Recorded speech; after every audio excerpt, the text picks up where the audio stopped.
Bonjour à toutes et à tous, ravi de vous retrouver sur le plateau de Smart Job, le rendez-vous emploi RH de Bismart, de l'expertise, de l'analyse, du débat et des rubriques que vous connaissez bien. Maintenant, bien dans son job d'abord, attention au fashion faux pas. Vous vous êtes forcément demandé quelle tenue porter le jour d'un entretien d'embauche. Et bien une fois dans l'entreprise, sachez que la question se pose toujours.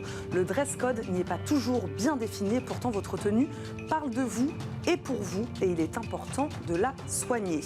Smart et Réglo, le rendez-vous juridique de Smart Job. Un avocat spécialiste en droit social nous dira tout sur le licenciement abusif.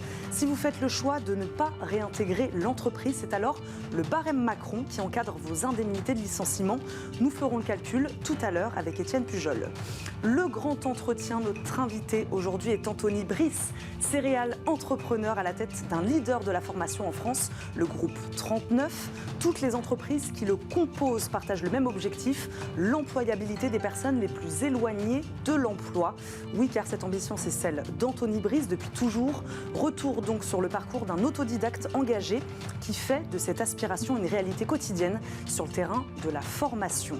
Et enfin, dans Fenêtre sur l'emploi, focus sur une entreprise qui a fait le choix de la totale transparence salariale. Depuis 2018, chez YouSign, il n'est plus nécessaire de se tourner vers son collègue et de lui demander « Mais combien tu es payé, toi ?» La grille de salaire est désormais accessible à tous. Sa DRH nous racontera l'impact de cette transparence sur les collaborateurs. Et on commence donc, comme promis, par bien dans son job. C'est parti.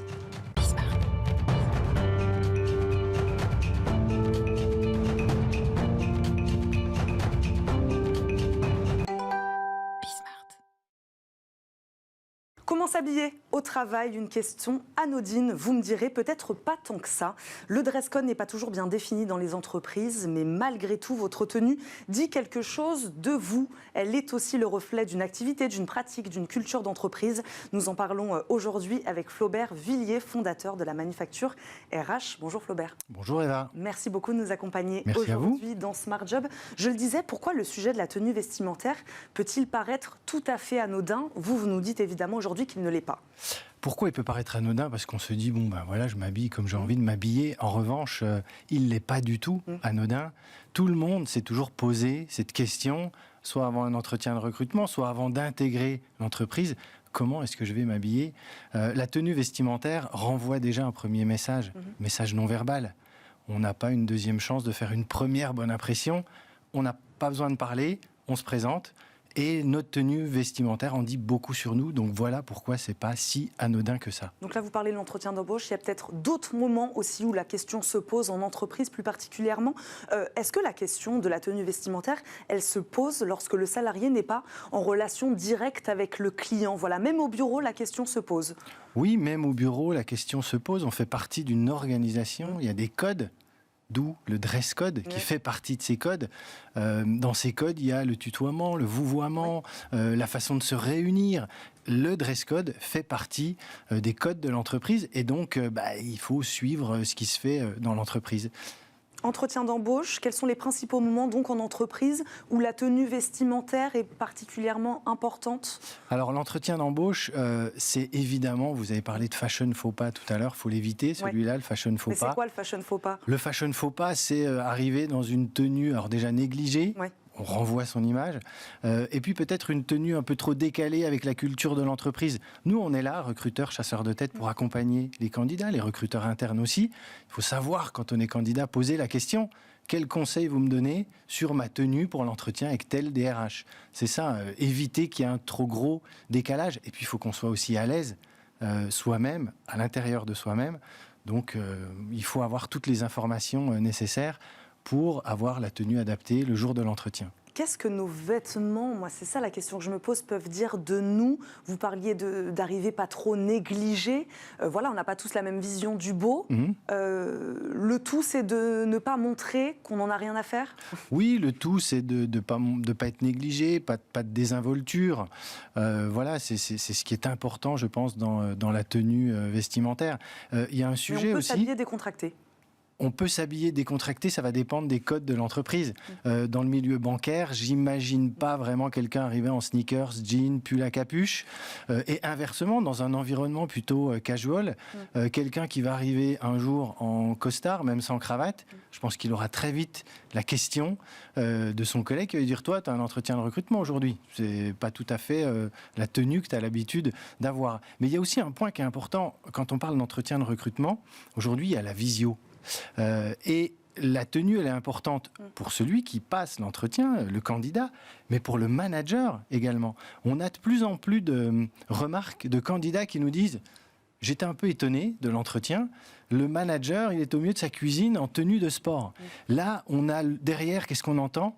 Quelle considération il a pour moi, candidat, pour le poste, pour notre future collaboration. Et on sait qu'aujourd'hui, les rapports se sont au moins équilibré entre le recruté et le recruteur. C'est intéressant ce que vous dites. La question se pose pour les deux. Exactement. Des deux côtés. Est-ce que le dress code est toujours préétabli et même très clair dans les organisations ? Alors, sur certaines fonctions, évidemment, là, il y a une tenue à respecter. Ok, vous parliez tout à l'heure de contact avec la clientèle, donc on va souvent s'appuyer sur le fait qu'il y a de la clientèle. Après, le reste, c'est assez implicite. Il y a des choses qui se font. Moi, je me rappelle, j'ai intégré une société, je suis resté pas mal de temps dans une boîte où un jour, c'était un peu après les années 2005, le CEO est arrivé, il avait des campers. À l'époque, c'était la mode des campers. 15 jours après, tous les patrons de département et des campers, on se demandait s'il n'y a pas un partenariat qui avait été signé. C'est très implicite, il y a un peu de charisme, un peu de leadership aussi derrière tout ça. On veut intégrer le groupe, la meute. On suit l'effet de mode. On suit l'effet de mode. Bon, si l'habit ne fait pas le moine, il permet quand même de rentrer dans l'abbaye. Après, il faut rester soi-même. Hein. Je dis surtout pas qu'il faut se transformer soi-même. Mais le dress code fait encore une fois partie des codes de l'entreprise. Et vous le disiez, implicite dans certains métiers, dans certains secteurs, notamment dans le milieu bancaire, hein, vous donniez cet exemple-là. Il y a des milieux où implicitement on sait comment s'habiller. On sait que voilà, dans le milieu bancaire, on va plutôt être en costard, chemise, cravate. Alors, est-ce qu'on tente le sans cravate ou pas ? Après, il y a d'autres environnements. Le retail, c'est quand même plus détendu. Donc oui, il y a tous ces codes implicites, mais on les apprend très vite. On le voit très très vite. Normalement, au bout de la première journée, on a déjà vite compris. Et dans les bonnes pratiques d'intégration, on nous donne les éléments en amont. Le dress code, pour ton premier jour, tu t'habilles plutôt comme ci, comme ça. Et qu'est-ce qu'on fait quand c'est pas le cas ? Quand c'est pas clair, quand le dress code n'est pas clair. Il faut poser la question. Il faut poser la question, mais comme souvent dans le management, les non-dits sont source de problèmes. Il faut s'enlever du stress. Et ben, on pose la question à son futur manager, qu'on est censé avoir vu entre le moment où on signe sa promesse d'embauche et le moment où on intègre. On échange avec lui. Tiens, tu peux me donner quel conseil pour ma tenue le jour de ma rentrée des classes pour désacraliser un peu le sujet, mais il faut en parler. Flaubert Villiers, la tenue vestimentaire, elle est importante parce qu'elle dit quelque chose de nous, elle dit aussi quelque chose de l'entreprise. Elle est le reflet de l'entreprise aussi, c'est peut-être pour ça qu'elle est aussi importante dans la tête de certains managers, puisqu'on est aussi le reflet de l'entreprise dans laquelle on travaille. Bien sûr, alors on renvoie son image, mais on renvoie l'image de l'entreprise, on renvoie l'image de son manager, de son département. Donc en effet, la tenue dit des choses sur nous, mais sur notre environnement, sur l'organisation, sur les pratiques, sur la vision de l'entreprise, sur son activité. Rien qu'en voyant un collaborateur, la façon dont il est habillé, on peut se dire, bon, lui, il travaille plutôt dans tel ou tel domaine. Donc ça renvoie énormément de messages. Qu'est-ce qu'il dit, ce petit mouchoir qui dépasse de la poche de votre veste, il dit que je suis chez Smart Job, et Smart, j'avais plutôt envie d'être Smart aujourd'hui. Donc voilà. Et c'est ça qui est important, c'est à un moment donné aussi laisser libre cours à ses envies, son humeur. Rester soi-même. Rester soi-même. Alors, il y a des grands patrons comme Steve Jobs à l'époque qui étaient toujours avec la même tenue. Ça vient d'une théorie sur la fatigue décisionnelle. Il faut voir la prise de décision comme un gâteau, comme un muscle, et plus on va l'utiliser, plus on a de chances de prendre une mauvaise décision dans la journée. Donc tous ces gens-là s'habillent de façon uniforme. Moi, je pense que c'est bien de laisser libre cours à ses envies, à son imagination et à son humeur en termes de tenue. Est-ce que l'employeur il peut voir cette tenue vestimentaire comme un élément déterminant de l'engagement du salarié ? Est-ce qu'on peut y voir ça aussi ? Je pense qu'il ne faut pas trop en faire non plus sur la tenue. Voilà, je n'irai pas tirer trop de conclusions hâtives sur juste une tenue vestimentaire. Après, on va côtoyer le collaborateur. Il y a plein d'autres choses qui sont importantes au-delà de la tenue vestimentaire, évidemment. Flaubert Vullier, pour résumer, pas trop négliger, rester soi-même, tout de même, et être en accord avec la culture, la politique de l'entreprise. On regarde un peu comment ses collègues sont habillés et puis on voit si on est en accord avec ça. Oui, il faut trouver son code à soi ou son dress code à soi dans les codes de l'entreprise. Rester soi-même, évidemment, il faut être à l'aise. Voilà, c'est important, c'est l'image qu'on véhicule, mais l'image de l'entreprise. Donc évidemment, éviter tout ce qui est négligé et qui peut faire penser à un désintérêt, un désamour ou autre chose de pire encore. Merci beaucoup Flaubert Vullier d'avoir été avec nous aujourd'hui, d'avoir parlé tenue vestimentaire au travail. Je rappelle, vous êtes la fondateur de la Manufacture RH. Merci d'avoir été avec nous. Tout de suite, votre rendez-vous juridique dans Smart Job.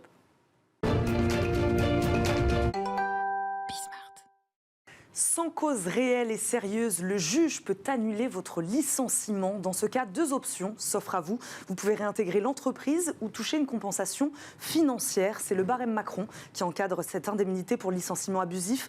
Toutes les explications aujourd'hui avec Étienne Pujol, avocat spécialisé en droit social. On le connaît bien dans Smart Job. Bonjour. Bonjour. Merci de nous accompagner aujourd'hui.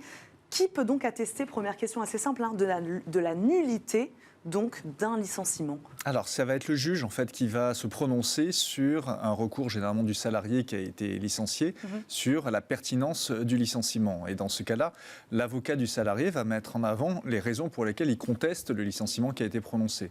Et il va se fonder sur 2 éléments. Le premier, c'est est-ce que c'était une cause réelle et sérieuse ? Et puis le deuxième, c'est est-ce que c'est un licenciement nul ? Et les conséquences, on va le voir dans cette chronique, ne sont pas les mêmes, puisque la cause réelle et sérieuse, on en a beaucoup parlé parce que c'est le barème Macron qui le sanctionne, donc un étalon entre 3 mois et 20 mois d'ancienneté, alors que sur la nullité du licenciement, vous venez de le dire, la sanction, c'est la possible réintégration du salarié et le paiement de tous les salaires depuis que le salarié a été licencié. Donc si les procédures, comme en France, elles durent relativement longtemps, pendant 3-4 ans, il va falloir payer 3-4 ans de salaire. Et donc on est largement au-delà du barème Macron. Donc on va parler évidemment des conséquences dans ces 2 cas. Juste pour comprendre bien, donc dans quel cas le licenciement peut-il donc être considéré comme nul ? Alors le licenciement est considéré comme nul sur 2 fondements. Le premier, c'est une atteinte à une liberté fondamentale des salariés.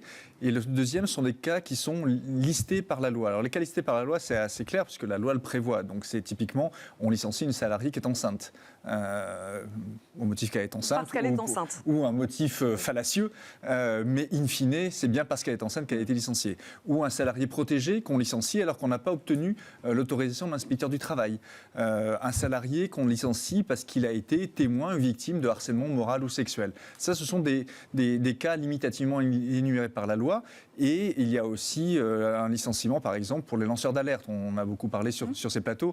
La loi a évolué en mars dernier sur les lanceurs d'alerte, mais même avant, depuis la loi dite Sapin 2, les lanceurs d'alerte sont protégés. Il est interdit de les licencier pour avoir révélé des pratiques qu'ils ont constatées. Donc ça, ce sont des cas limités par la loi. L'autre, c'est donc l'atteinte liberté fondamentale du salarié. Et ça, c'est un peu plus ésotérique parce que ce n'est pas défini par la loi. C'est pas défini non plus. Les libertés fondamentales ne sont pas définies par la loi. Non, c'est pas défini par la loi. Et donc, ça va être apprécié au cas par cas. L'exemple le plus topique, on en parle beaucoup en ce moment, notamment dans pour certains cadres, c'est l'atteinte à la liberté d'expression du collaborateur. C'est-à-dire le collaborateur a le droit de s'exprimer, de critiquer le management, l'actionnaire, que sais-je.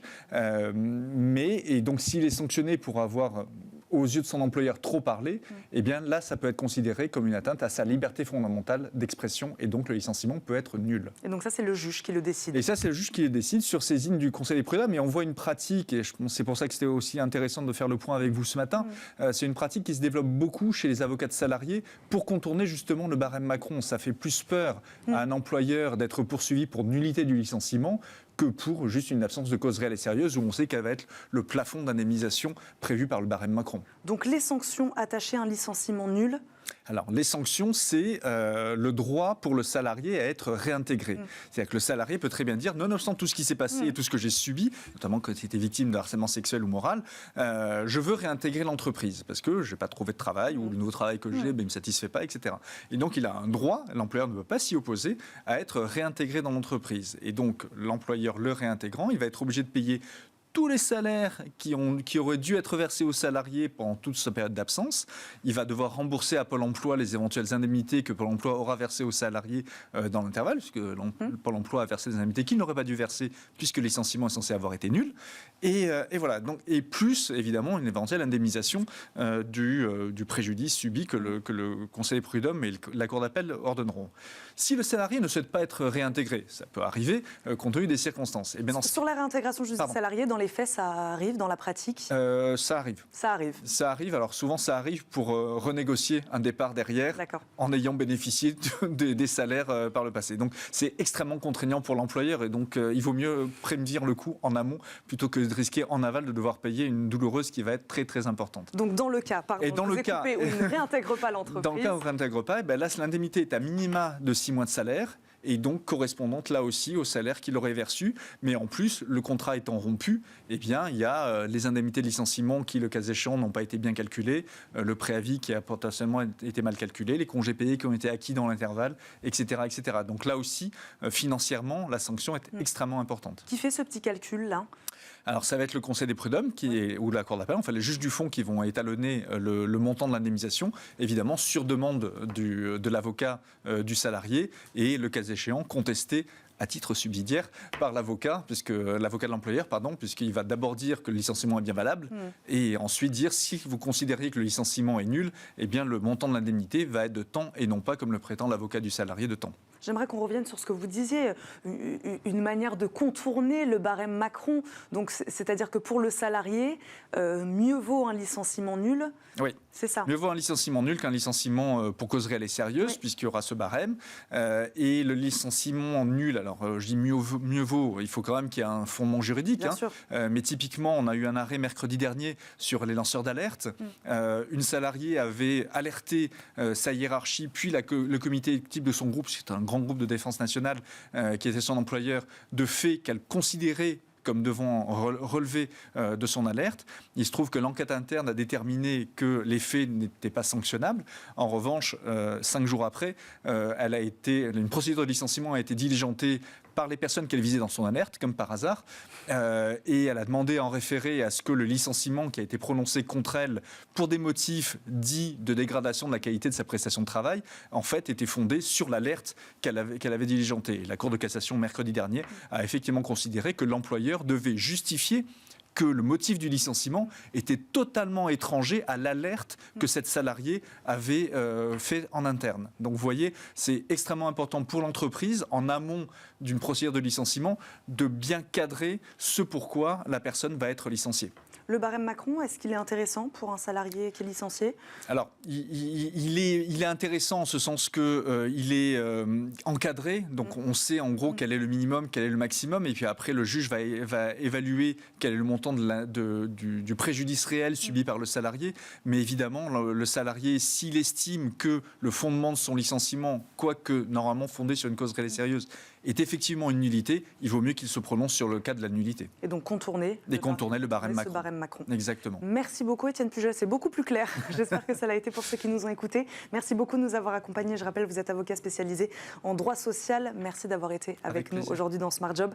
On marque une courte pause et on se retrouve tout de suite dans Smart Job. L'invité de notre grand entretien aujourd'hui est Anthony Brice, fondateur et président du groupe 39. On va parler formation, évidemment, avec lui.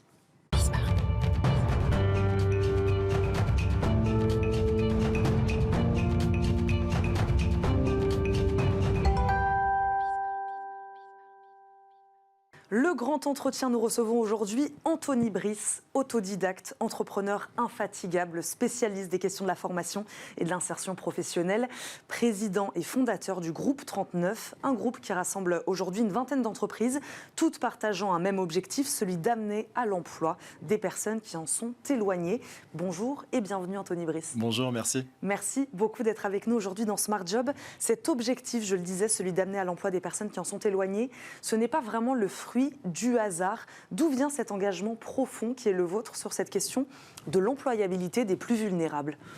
Alors, je crois qu'en premier lieu, ça a été la trajectoire de mon parcours individuel avec des soucis d'orientation un petit peu plus jeune, ce qui m'a poussé à un moment donné à mettre des solutions en place pour justement l'employabilité des personnes les plus éloignées de l'emploi. Vous en faisiez partie, voilà, c'est ça ce qu'on sous-entend derrière. J'étais toujours un petit peu des deux côtés, que ça soit à l'école où j'étais plutôt un bon élève, mais ensuite un petit peu perdu dans ce que je voulais faire. Et la question de l'orientation est quelque chose de très important. Et quand vous êtes mal orienté, vous n'arrivez pas à faire ce que vous aimez dans la vie. À un moment donné, il y a quelque chose qui bloque. Et le but aujourd'hui, avec ce qu'on met en œuvre, c'est justement de pouvoir mettre en face des besoins des entreprises, mais aussi des besoins des individus, la bonne solution. On va parler évidemment de tout ce travail. Chacun son histoire, mais je crois qu'on peut quand même parler d'un parcours plutôt atypique vous concernant. Est-ce qu'on peut revenir sur l'élément déclencheur? Je sais que vous vouliez devenir journaliste. Oui, tout à fait. Ensuite, vous avez travaillé dans le secteur de l'hôtellerie-restauration. Voilà. Qu'est-ce qui a déclenché cette envie, à un moment, de travailler dans ce secteur de la formation? Voilà. Comment on est passé du journalisme, de l'hôtellerie-restauration, et puis ensuite à la formation? Alors, initialement, c'est beaucoup de frustration. Le fait de ne pas pouvoir mener le projet que je voulais dans le journalisme initialement m'a poussé un petit peu à pouvoir aider les autres sur le sujet. Il y a eu la partie hôtellerie-restauration qui a été alimentaire au départ, et puis j'ai été pris dans une aventure entrepreneuriale avec deux patrons qui ont été super avec moi. Ils m'ont donné un petit peu ce goût de l'orientation parce qu'ils inspiraient, et c'est ce que je voulais faire à travers l'œuvre de Groupe 39. Pourquoi la formation, c'est l'outil, selon vous, le plus efficace, vous auriez pu en choisir un autre, de lutte contre les inégalités? Les luttes contre les inégalités, il y a la richesse, il y a le savoir, et je crois que le savoir amène à la richesse. Aujourd'hui, avec le groupe 39, et initialement, c'était pouvoir offrir les compétences d'une manière assez rapide, sans barrière, sans question de financement, etc. Et c'est pour ça qu'aujourd'hui, au sein du groupe 39, vous avez la partie marché public qui permet d'aller chercher des publics très éloignés de l'emploi. Il n'est pas question de moyens, il n'est pas question de débourser des sommes inconsidérées pour pouvoir monter en compétences. Vous créez, je crois, votre première structure, Tutosmi, C'est ça. avec 15 000 euros. Expliquez-nous le concept initial de Tutosmi.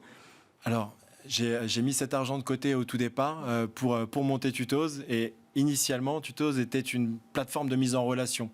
Uniquement de l'intermédiation. On voulait s'accrocher au savoir et être dans ce secteur-là, mais il n'était pas question de compétences pures et dures. Au fur et à mesure des contacts avec les différents... Donc de mise en relation entre formateurs. Alors oui, pardon. Vous aviez d'un côté des gens qui voulaient transmettre, donc des formateurs, et de l'autre côté des gens qui voulaient apprendre. On était sur du particulier. Au fur et à mesure, il y a des organismes de formation qui nous ont contactés parce qu'il y avait une réelle richesse dans le vivier de formateurs. Et à ce moment-là, il y a un modèle qui s'est dessiné et on a commencé à déléguer les formateurs du collectif aux organismes de formation. Et c'est là qu'il y a eu cette espèce de jonction avec le réel monde de la formation, où auparavant c'était que de l'intermédiation. Et Tutos est devenu un acteur très important du secteur de la formation. On a travaillé avec des centaines de centres de formation, on leur a mis à disposition les formateurs. Et au fur et à mesure, ça a grossi. On a acquis un centre de formation et c'est à ce moment-là qu'est né le groupe 39. Comment vous en avez fait un modèle viable? Il y avait un besoin sur ce secteur-là? C'était vraiment difficile au départ parce qu'on partait de mettre en relation quelques heures. Et le modèle économique n'était pas viable du tout. Et c'est à ce moment-là que les économies, les 15 000 euros ont fondu. Et le modèle a été trouvé assez rapidement. Je dis assez rapidement parce que ça peut prendre parfois des années. Là, au bout de 8 mois, grâce aux centres de formation qui nous ont mis la main à la pâte, on a pu trouver un modèle assez viable puisque les formations durent 3, 4, 5 mois, et notamment dans l'insertion. Et à partir de ce moment-là, on commençait à générer du revenu sur du long terme, alors qu'auparavant, on n'était que sur quelques heures. On peut parler de succès entrepreneurial pour vous avec Tutosmi, qui vous a emmené ensuite à la tête du groupe 39. Malgré tout, on a l'impression que vous ne défendez pas ce principe de la méritocratie, du quand on veut, on peut. Votre parcours le montre et malgré tout, vous cherchez toujours à aider ceux qui n'ont pas les mêmes chances.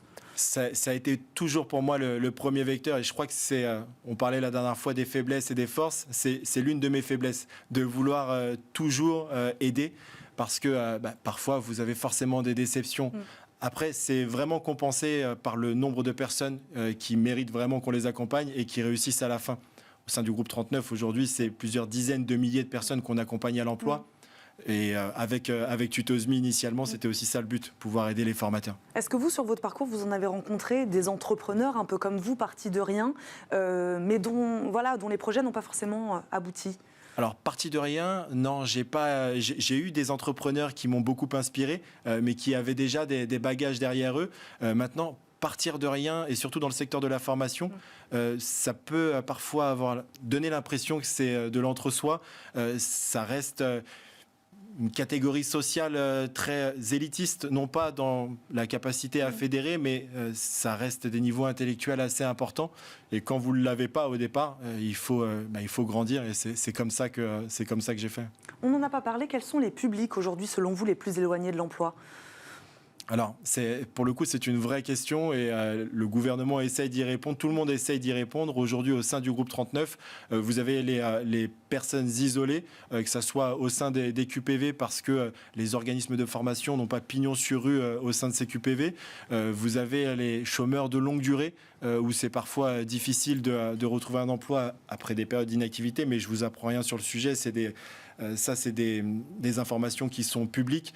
Avec Asofac qui fait partie du groupe 39, on va travailler un peu plus sur des niches, notamment ce qu'on appelle les NEETs, avec les publics qui sont très accrochés au digital, mais qui ne sont pas visibles par les pouvoirs publics. Voilà, ça fait partie un petit peu des niches qu'on essaie de développer. Et c'est à ces publics-là que vous vous adressez aujourd'hui avec le groupe 39 ? Alors, vous savez, il y a une multitude de publics aujourd'hui au sein du groupe 39, mais quand je vous parlais de cette niche-là, c'est effectivement aujourd'hui des actions qui sont très centrées, qui sont très prioritaires pour nous, parce qu'on est accompagné par les pouvoirs publics sur le sujet. Donc, on met tout en œuvre pour aller les chercher, les identifier et les mobiliser, les ramener auprès des institutions publiques, les former et les ramener à l'emploi. Est-ce que vous vous adressez aux seniors ? On est dans un contexte où, avec la réforme des retraites, on parle beaucoup de l'employabilité des seniors. Est-ce que c'est un public auquel vous vous adressez aussi avec le groupe 39 ? Alors c'est un vrai sujet également. Il y a la réforme aujourd'hui qui met vraiment la lumière sur ces publics-là, mais on y était effectivement avant. Au sein de Tutos.me, les formateurs, il y en a beaucoup qui sont issus à la base du milieu du travail, de l'entreprise, qui viennent mettre leurs compétences au profit de la formation, en passant simplement une formation de formateur pour adultes avec nous ou avec d'autres acteurs pour ensuite venir transmettre leur savoir. Donc pour moi, les seniors, il y a vraiment un sujet sur leur reconversion pour pouvoir entrer dans le monde de la transmission. Bon, on bascule un peu de votre parcours entrepreneurial à ce que vous faites aujourd'hui avec le groupe 39. Comment de Tutos.me on est passé à un groupe 39 ? Alors ça a été une succession de belles opportunités. Vous aviez au préalable Tutos.me qui a doublé de taille chaque année, qui est devenu limite trop gros pour exister tout seul. Il y a eu le rapprochement avec le centre de formation qui s'appelle Asofac, qui était l'un des plus gros clients de Tutos.me au départ et qui allait changer de main. Donc on a sauté sur l'opportunité, on s'est rapproché avec Asofac et au fur et à mesure, il y a des besoins qui ont été identifiés pour les publics d'Asofac, pour les publics de Tutos.me. On parlait de la reconversion, donc on a créé un centre de formation dédié aux formateurs. Pour Asofac, le sujet de la mobilité était quelque chose de très important. On a monté un réseau d'auto-écoles qui s'appelle aujourd'hui Route 39 pour les adultes en situation d'insertion, parce que beaucoup sur les jeunes pour Asofac. On est venu monter un collectif d'insertion par la formation pour les adultes. Voilà, ça a été à chaque fois des opportunités qui ont été détectées au sein des publics initialement. Oui, puisque l'objectif, c'est qu'avec toutes ces structures, vous arriviez à toucher l'ensemble de la chaîne aujourd'hui de la formation. C'est notre baseline, l'acteur de la chaîne de la formation, parce que vous avez au sein de la formation les formateurs qui sont représentés par Tutos.me, vous avez l'insertion qui est représentée par Asofac, les marchés publics, la commande privée et le rapprochement avec un acteur qui s'appelle Collège de Paris, dont je vous ai parlé la dernière fois. C'est quelque chose qui nous permet de mettre la main ensuite sur la formation professionnelle et continue pour les salariés. Donc, il manque l'accompagnement aujourd'hui et c'est tout le sens de ce qu'on est en train de mener avec un projet qui s'appelle Trajectoire, mettre l'accompagnement au centre de tout ça. Comment ces structures-là sont-elles liées avec les institutions publiques, type Pôle emploi par exemple, puisque vous essayez de vous adresser à des personnes éloignées de l'emploi ? Pôle emploi est un formidable acteur pour Asofac, puisque Asofac répond à de la commande publique. Donc Pôle emploi vient solliciter les différents acteurs du secteur. Asofac qui répond en concurrence avec l'ensemble des organismes de formation en France et vient soit gagner ses marchés ou soit être en en co-traitance, en sous-traitance avec d'autres acteurs pour pouvoir justement toucher ces publics-là. Et comment ces entités sont-elles liées entre elles également, toutes ces entités du groupe 39 ? De quelle manière elles travaillent entre elles ? Alors c'est une chaîne de valeur pour moi au sein du groupe 39 puisque vous avez un pôle, une entreprise qui gère du contenu pédagogique, de la formation à distance, qui vient mettre à disposition ses ressources d'Assofac. Vous avez Route 39 qui vient mettre à disposition tout un système d'infrastructure lié à la mobilité pour Assofac. Vous avez Tutosmi qui vient mettre à disposition ses formateurs pour les différents acteurs de la formation.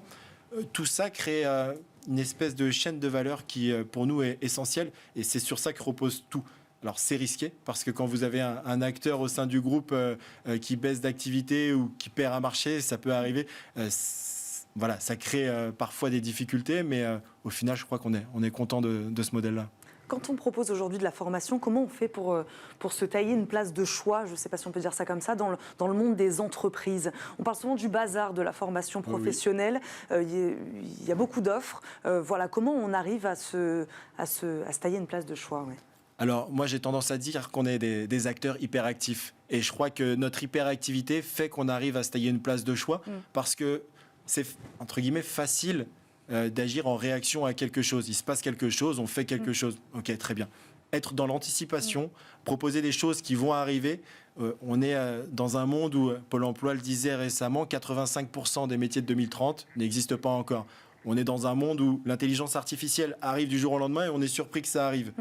Tout ça, c'était prévisible, ça se voyait, ça se sent. Et pour nous, être en anticipation de ces choses-là nous permet d'avoir cette place-là dans le milieu. Anticiper les besoins en formation, mais je voudrais revenir sur cette question un peu de l'offre aujourd'hui. Pourquoi c'est difficile, selon vous, pour certains, de s'y retrouver dans l'offre de formation qui existe ? Vous avez vu comme moi les soucis qu'il y a eu dans le milieu de la formation, notamment avec le CPF, où il y a eu beaucoup de zones grises, presque, enfin même des arnaques au sein du secteur. Il y a une espèce de crainte aussi de ne pas être en corrélation avec le besoin. C'est pour ça qu'au sein du groupe 39, on a essayé et réussi à mettre en place toute la chaîne de valeur. On en parlait tout à l'heure. La GPECT est très importante. Prévoir les besoins de compétences, c'est très important parce que faire des formations pour dire qu'on met en place un plan de développement des compétences, ok, très bien, ça participe à votre obligation réglementaire. Par contre, créer de la valeur pour vos collaborateurs et être acteur des trajectoires des collaborateurs, pour moi, c'est ça qui compte et c'est ce qu'on arrive à faire aujourd'hui. Comment, justement, vous avez parlé du CPF, comment vous avez accueilli les récentes annonces sur l'évolution du dispositif, notamment ce reste à charge pour le salarié, puisque vous, aujourd'hui, vous vous adressez à un public éloigné de l'emploi, donc qui n'a pas forcément les moyens aujourd'hui de se former, justement. Voilà, comment vous avez réagi à ces annonces ? Je dirais que les nuances qui ont été faites avec les personnes éloignées de l'emploi, ils sont exclus du reste à charge, donc c'est plutôt bienveillant. Par contre, pour les salariés, il y a forcément un impact. J'espère que ça permettra de ne plus avoir de formation à faible valeur ajoutée et que les gens se concentreront justement sur le fait de dire « je paye une partie, donc je vais vraiment choisir quelque chose avec une haute valeur ajoutée ». Maintenant, j'ai peur que les personnes qui soit n'arrivent pas à boucler leur fin de mois et qui ont besoin de monter en compétences pour pouvoir boucler leur fin de mois, se retrouvent dans un cercle vicieux un petit peu. Là, c'est au centre de formation d'anticiper, c'est réglementaire, donc il faut l'appliquer. Les centres de formation doivent anticiper et mettre en place des modalités de paiement, des allongements des mensualités, voilà, des choses qui permettent de lever les barrières de ces dispositions-là. Vous, quels dispositifs d'aide vous permettent d'aider les plus démunis, les plus vulnérables à accéder à la formation ? Qu'est-ce qui existe aujourd'hui ? Alors, les acteurs publics sont des acteurs très importants. Il y a une gratuité de la formation pour les personnes qui sont éloignées de l'emploi, que ce soit avec la région Île-de-France, que ce soit avec le Pôle emploi, que ce soit avec des organismes comme la GFIP pour la formation aux travailleurs handicapés. Tous ces acteurs-là permettent la gratuité de la formation. Donc, il n'y a pas vraiment de sujet. Les personnes sont même rémunérées pour venir en formation. Donc, on est dans un pays quand même assez formidable à ce niveau-là. Maintenant, sur l'autre partie, avec des personnes qui sont en emploi, qui ne sont pas éligibles forcément aux différents dispositifs, ou qui ne les connaissent pas, parce que c'est quand même parfois un labyrinthe. Là, à ce moment-là, encore une fois, il faut innover. Il faut permettre aux salariés de pouvoir payer soit en plusieurs fois ou on a notamment dans le cadre de la formation de formateurs, vous vous formez gratuitement. vous intégrez le collectif de formateurs Tutos.me et vous venez en fait régler votre formation avec les prestations que vous allez venir effectuer pour Tutos.me. C'est une espèce de cercle vertueux qui nous permet de consolider notre communauté et de l'autre côté de pouvoir former gratuitement les salariés. On va boucler la boucle puisqu'on avait commencé en parlant d'orientation. Vous êtes aujourd'hui membre de l'association 100 000 entrepreneurs. Ouais. Je crois que vous allez vous adresser à des jeunes dans les collèges, dans les lycées. Quel message vous leur faites passer justement à ces jeunes ? Ça, c'est toujours, pour moi, pas une épreuve, mais à chaque fois, c'est une intervention nouvelle. C'est-à-dire que personnellement, je vais vraiment m'impliquer en fonction de la thématique. Des fois, j'interviens chez des premières, chez des troisièmes. L'autre jour, dans une association qui s'appelle Wake Up, qui vient en aide aux personnes en réinsertion après des moments de détention. Et je vais adapter mon discours à chaque fois, mais je base toujours mon fil conducteur sur les conséquences. Les conséquences égales l'addition des actions que vous avez effectuées.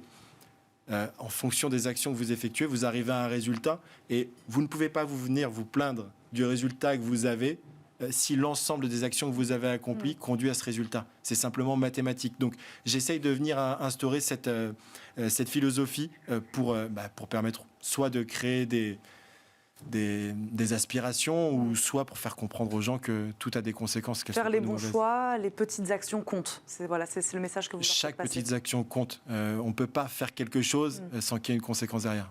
Merci beaucoup Anthony Brice d'être venu nous voir aujourd'hui dans Smart Job. Je rappelle, vous êtes le président fondateur du groupe 39. Merci beaucoup d'avoir été avec nous tout de suite. Et comme chaque jour, on termine cette émission par Fenêtre sur l'emploi.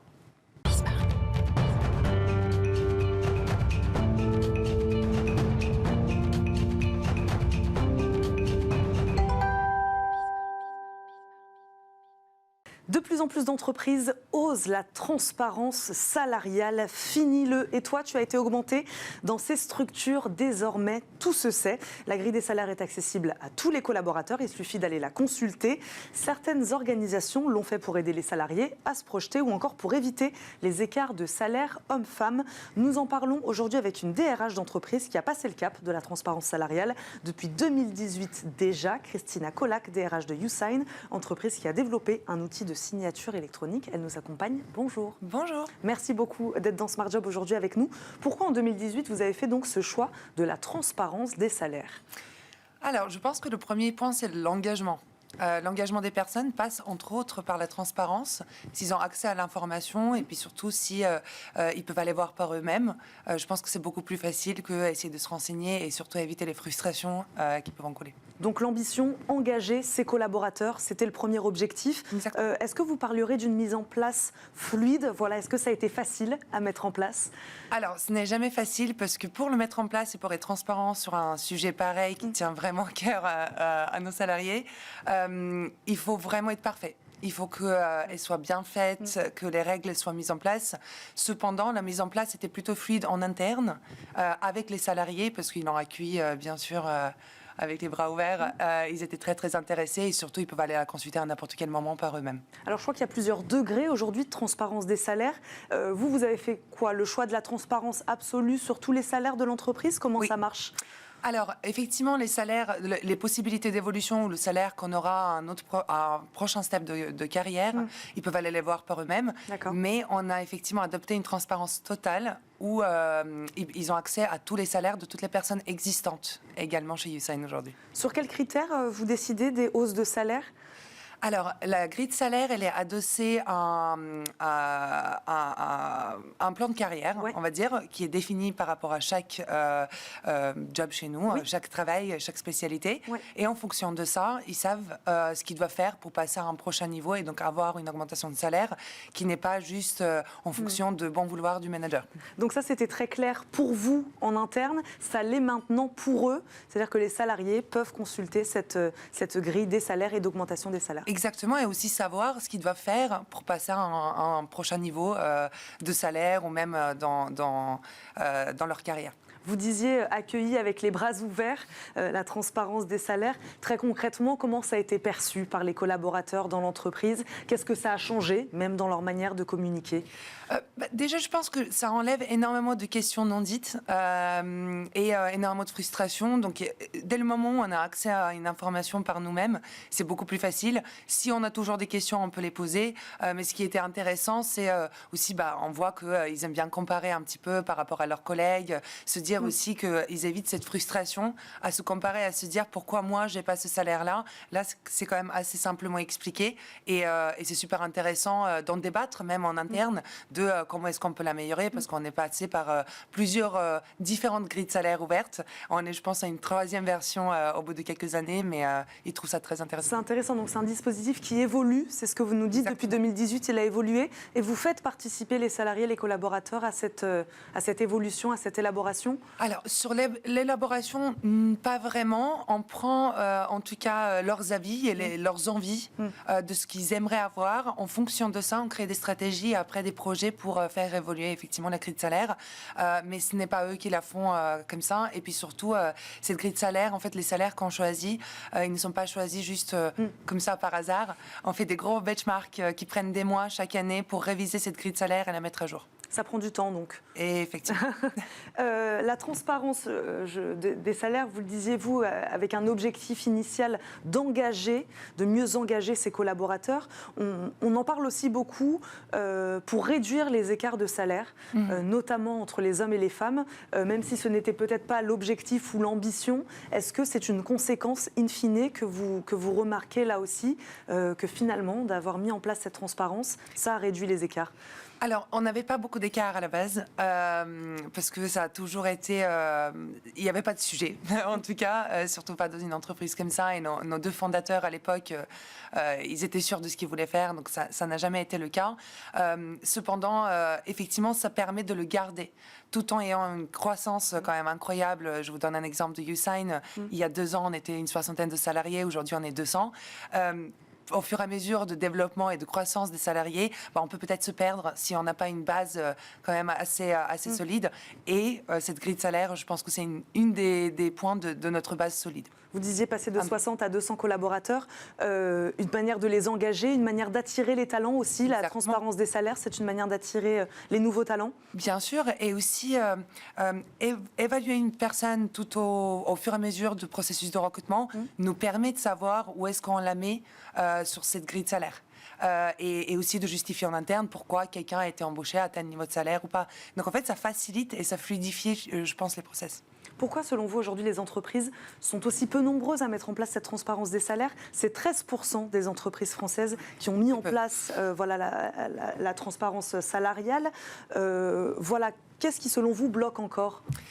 Alors, je pense que ça peut être aussi, s'ils avaient mal commencé, on ne peut pas changer les salaires comme on veut.